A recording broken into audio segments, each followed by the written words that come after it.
Hey! Have you ever wondered why policies for foreigners seem so complicated? The truth is, the key lies in the concept of universal design that is already all around us. You have probably heard that facilities designed for people with disabilities end up being easier for everyone to use. For example, curb-free ramps and large print signs are incredibly helpful not only for wheelchair users, but also for parents with strollers, the elderly, and even those of us with our hands full of luggage. The same principle applies to policies for foreigners. When we create friendly, clear information and accessible systems with them in mind, it turns out that they become incredibly easy for us Japanese people to use as well. In other words, by extending kindness to others, we end up benefiting ourselves. It creates a system where everyone wins.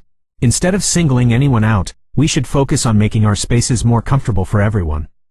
Don't you think that is the most important wisdom for our future society? Why not start thinking about it tomorrow? Try looking at things through a kinder lens, asking yourself, how would this sign look to someone from another country? Or, how could I make this service easier for everyone to use? Just by increasing that kind perspective, I am sure our town will become a much more livable place for everyone.